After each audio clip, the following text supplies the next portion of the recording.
What's up everyone? Welcome back to my channel, the best place for new coaches, content creators, and entrepreneurs.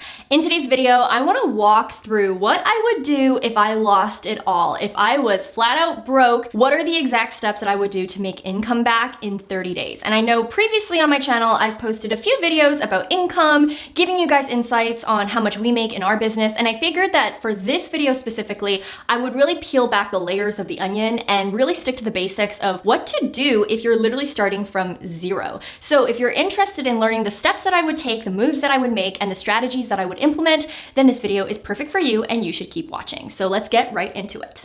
Okay, PS, that was super lame, but this is something that my friend got me and I think it is so cool and I wanted to use it in a video for once, so yay! But yeah, keep watching. All right, so let's talk about the first thing that I would focus on if I found myself hella broke, and that is I would take an inventory of all of my expenses from the last 6 months and see where I can cut back on, especially those little pesky expenses that you don't even know is happening behind the scenes. So what I mean by this is a good hack or a good thing to consider doing is head over to your PayPal and look at all of your existing subscriptions and go from there, or even going through your iTunes account and seeing all your subscriptions and what is set for renewal, cancel those, or anything that you know you aren't really using and you're still paying for or will be paying for in the future, especially if you signed up for any annual renewals. Those are the little things that always sneak up on me, so I definitely want to share that. Another tip that I have for you is, even if it's on a spreadsheet, list down all of the things that you're subscribed to when it comes to software, how much it costs monthly, and also putting notes on when things are going to be expiring, or putting notes on when you need to cancel certain software items, because it's very easy for these things to sneak up on you, and it's super important, especially as a business owner, to keep track of all of your expenses. Now, I do also want to talk about a common mistake I see a lot of people making when they are cutting back their expenses. Is a lot of people, what they'll do is they'll only focus on how expensive things are, and then they'll cut based on that. But the problem with this is you really shouldn't only be looking at what is most expensive that you should cut back, and instead you should be looking at what exactly are you currently spending money on that isn't generating you a return or won't generate you a return in the future. And I really want to talk about this because sometimes what I'll notice is people will find themselves in a financial rut, and the very first thing that they'll axe off is maybe their mentorship programs, their courses, access to their mentors, resources, all those things, because those are generally things that are a little bit more expensive. But what I want to urge you to think about is you really want to think about, hey, maybe that course that you paid for, or maybe that membership that you're a part of, if you actually focused all your attention on that, maybe that will actually give you better income generating skills in the future. And maybe, and just maybe, that very course that you're thinking of cutting out from your life could actually help you get your money back. And so that's something that I definitely want to mention,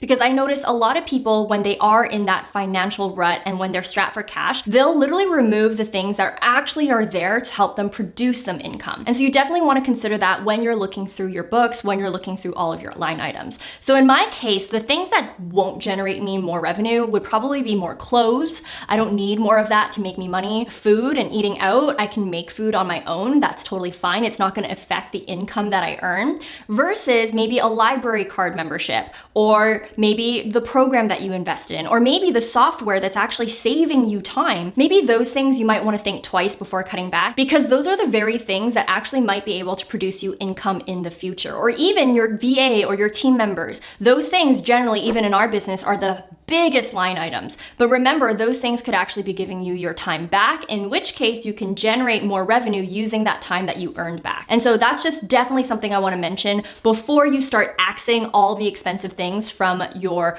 books or from your spending habits, and really start thinking in the lens of return on investment instead of, oh my gosh, this is so expensive, so let me just cut that from my life. Now, just as an aside, the thing that I mentioned about focusing on return on investment versus just thinking about how expensive things are, I actually dive deeper on this in a podcast episode where I talk about the differences between someone who has a 4-figure mindset versus someone else who has a 6-figure mindset. So definitely check out this podcast episode if you want to dive deeper on the mindset shifts that you need to make in order to get to the next income bracket. Now, on top of that, I also want to give a bonus suggestion when you're thinking of looking through all your line items and figuring out how to generate revenue, is if you're in a position where you can't afford the programs, the coaches, the mentorship, the resources, courses, the books, or the software, or the team members that can actually help you produce more income by either saving you time or giving you more income generating skills, then what you want to consider is selling your stuff. You know, sell maybe some of your clothing, sell maybe some of your tech. Whatever it is, you can always find a way to generate a little bit of income to buy books, software, whatever it is that you need in order to level up your thinking and get in the mindset of making money. And so I definitely want to mention that before we move on to the next tip. That being said, the second thing that I would do if I found myself again in that sticky, you know, pretty much black hole situation, rock bottom situation, is I would take a part-time job that requires very little brain power. And this is actually what I did when I started my business. I mean, I did have income already, or I did have some money in my bank account, but I didn't have any money coming in, and it was very stressful for me when I was starting my business. I really don't like seeing my bank account shrink every single day. And so what I did is I literally put my ego aside and I took a job as a part-time barista making $12 an hour. And even though $12 an hour is a far stretch from making 10K months or from my old salary where I was making 65K a year, it was still something. It was still some income coming into my bank account that I could cover for any software expenses, that I could cover for eating out if I wanted to, having a little bit of freedom, or even buying myself a cup of coffee to cheer me up on those down days where I'm running my business. It was super helpful. And what I liked most about my approach is this was a part-time job. It didn't require a lot of time on my end. It wasn't like a 40-hour work week. And so I still had time to side hustle my business. And on top of that, a job like retail or being a coffee barista or customer service, these are things that you don't necessarily need to take home. Versus when I started my business, I was so tempted to going back to the corporate life. I was so tempted to have an office desk job, but I realized, knowing my character, I would probably take a lot of that work home. And many of these jobs aren't really part-time. These are full-time jobs that require a lot of dedication and a lot of commitment. And so that's why I decided to go with the barista route, because I knew that I would work for those, 8 hours, 6 hours, whatever my shift required of me.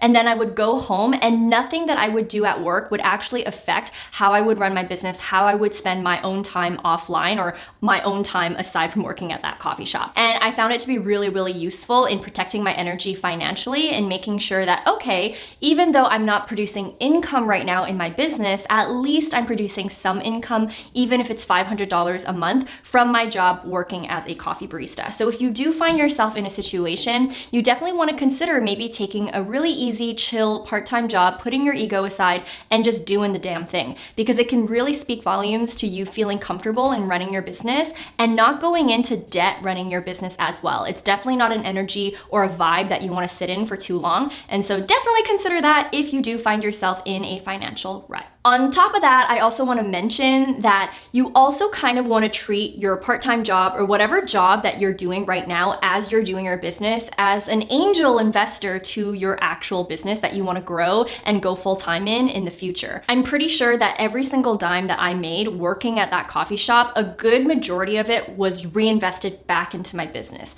Whether that was just the softwares that I needed to purchase or the courses that I wanted to buy, the books that I wanted to read, all those things. Just make sure that if you do have that part-time job or that side income that's supporting you, that again, you don't blow it all on things that aren't necessary and things that aren't actually going to generate you revenue or make you a better business person in the future. Now, the next thing that I would do that I believe is very important and often overlooked is really try my best to secure a strong mindset and remove any limiting beliefs as much as possible. And this is actually something that I teach my own students inside the Boss Gram Academy the moment that they join, is to really help them overcome their limiting beliefs. Because if your mindset isn't right, if you're constantly telling yourself that, oh my gosh, I don't have enough experience, or I'm gonna be broke forever, or I don't deserve success, or how come everyone else is successful except me, or this market is too saturated, there's too much competition and I shouldn't try at all.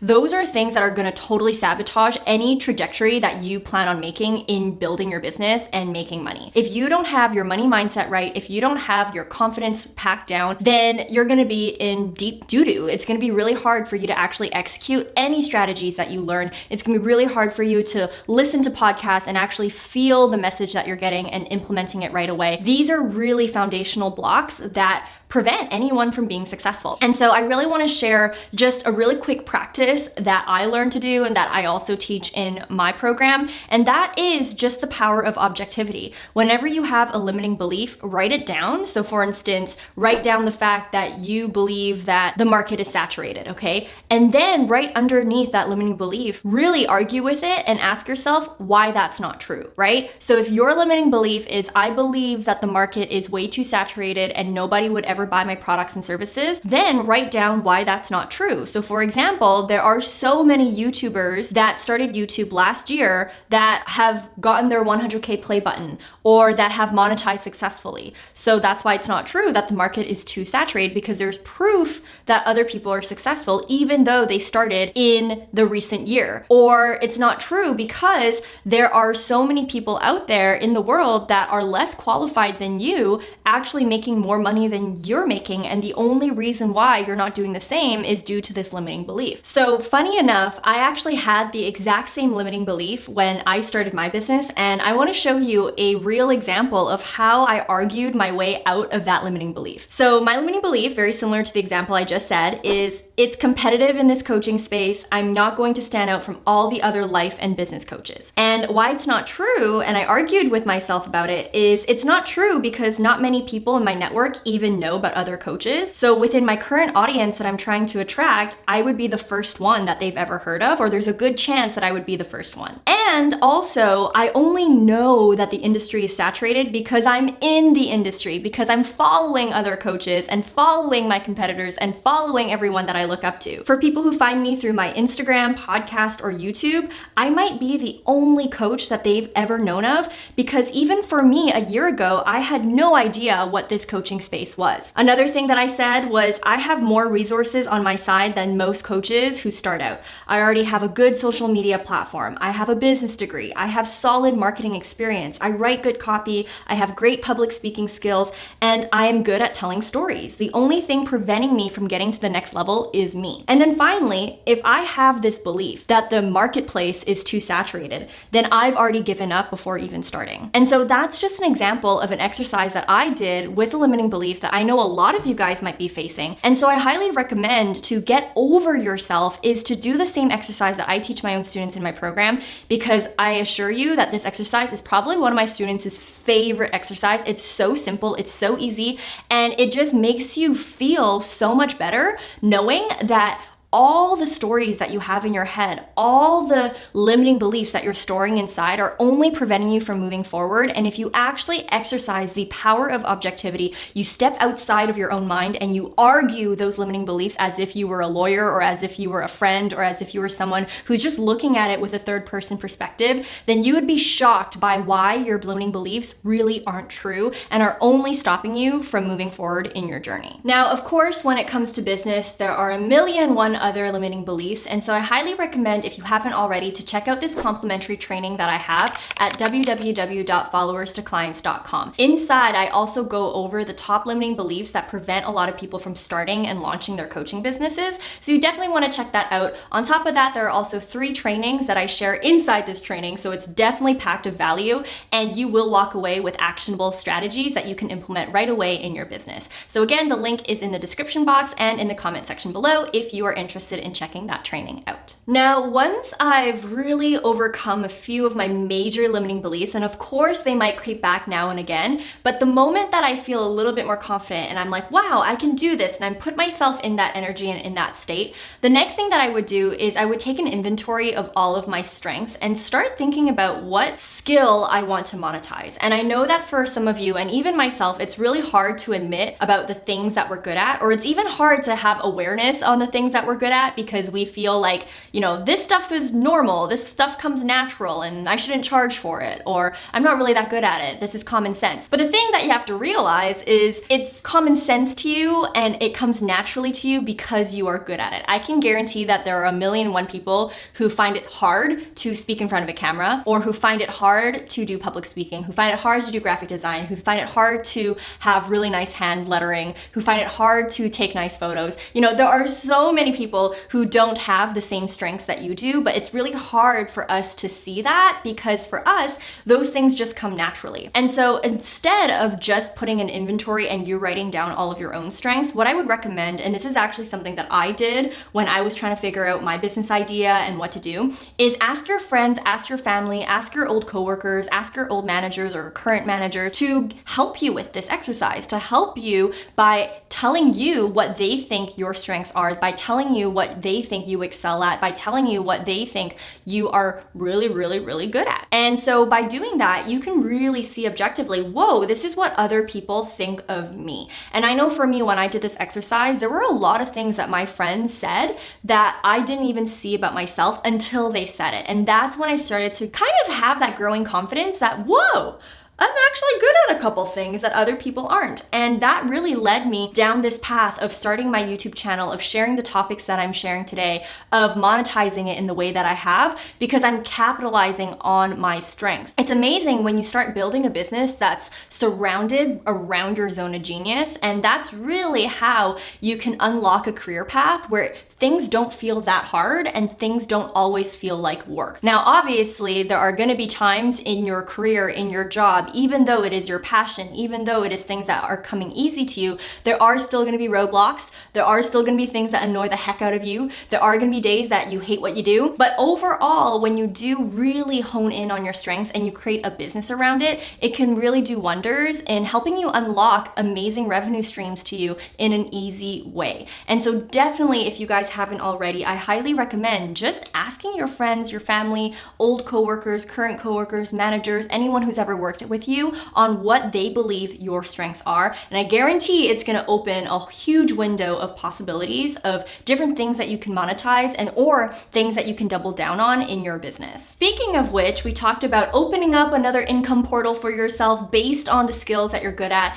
And the next thing that I would suggest is really offering high ticket services. And if you actually visit the free training that I mentioned earlier at www.followerstoclients.com, I actually walk you through each business model, whether that's one-on-one coaching or services versus courses versus starting an e-commerce business, the different profit margins that you can expect, the different price points that you can charge. And the TLDR of what I try to say is when you're starting out, selling one-on-one high ticket services is one of the best ways and easiest / fastest ways to make big income in a short amount of time. I know for me in my business, it wasn't until I started doing one-on-one services. It started off me just helping people quit their 9-to-5 at the one-on-one level, or me helping someone manage their YouTube channel, or me doing social media services that actually helped me produce my first $30,000 in business. It was really selling one-on-one services that helped me get to my first 10K month. And the rationale behind this is when you sell personalized services, or that when you are spending time and energy working with someone at the one-on-one level, whether you're mentoring them,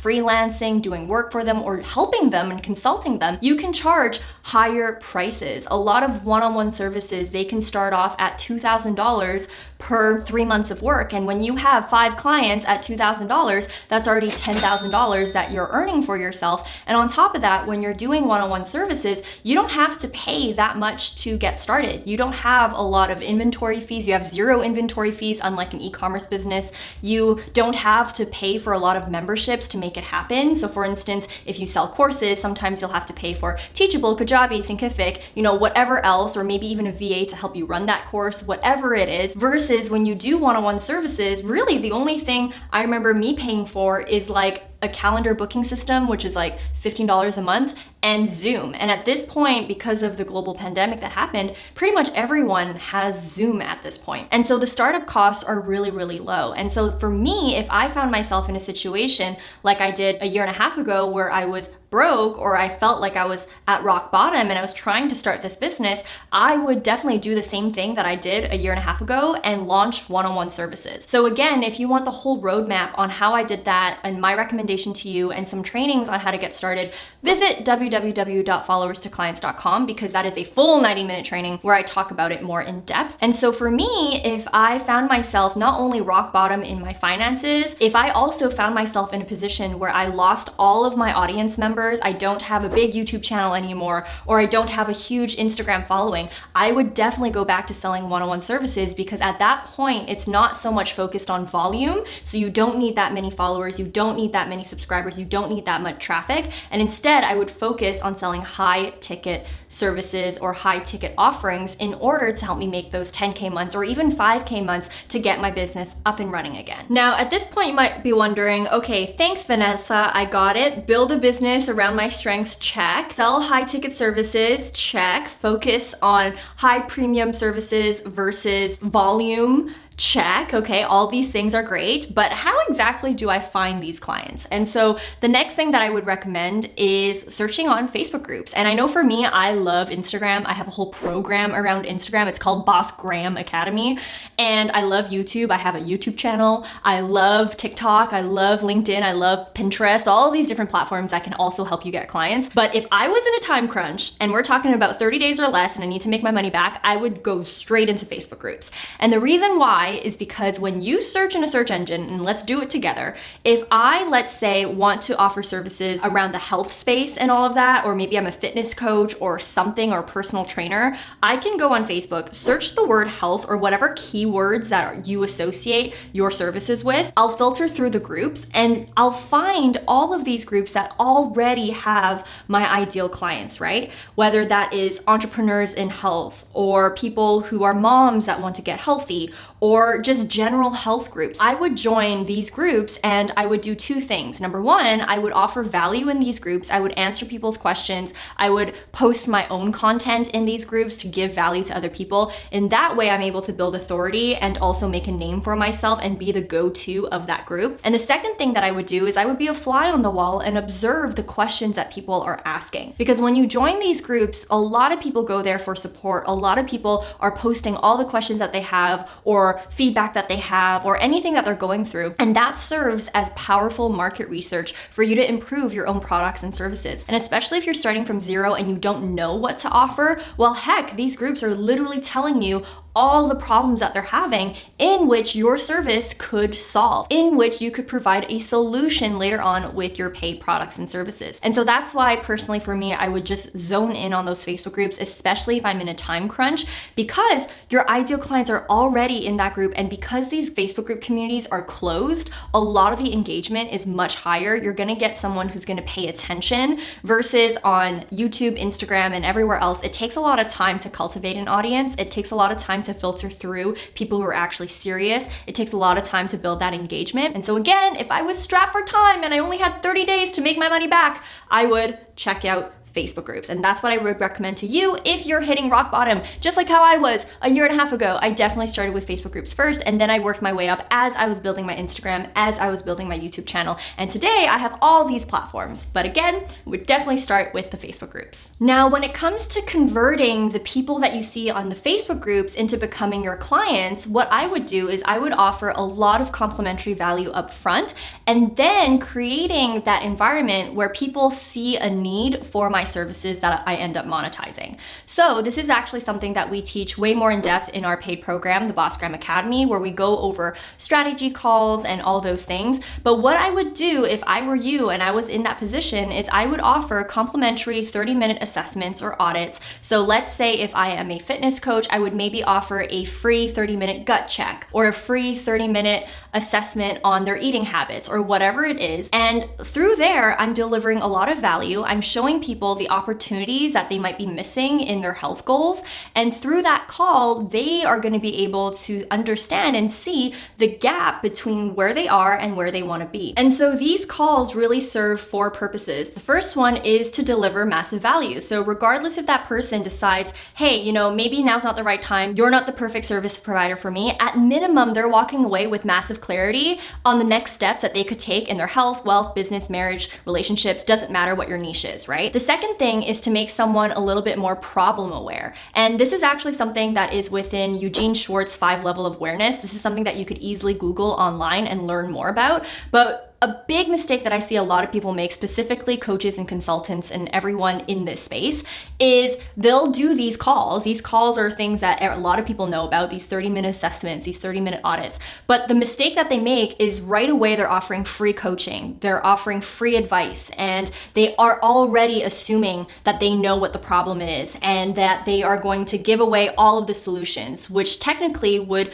cannibalize a lot of your paid products and services, right? But instead, what you should be doing is spending time on these calls to identify and help someone identify what are the actual problems, because most times people don't even know what the problem is. How many of you are just frustrated all the time? You know, maybe you're frustrated that your channel isn't growing fast enough, or that you're not making the income that you want to make, or you're frustrated that your team always flakes on you, or you're frustrated that your clients are always ghosting you, or something like that. But you don't know why. You don't know what the actual problem is. You just know that you're in a state where you're frustrated and things aren't working. Well, it's not helpful to you if people are giving you multiple solutions when you don't even know what the actual problem is. If someone's giving you a solution, but you don't know the problem, then that solution might not even fix what's going on. That solution might not even get you results until you become aware of that problem. And so with the calls that we teach in our paid program, the Bossgram Academy, and again, if you want to learn more about the strategies that we teach, definitely check out www.followerstoclients.com. Link is in the description box. What we teach is to help our students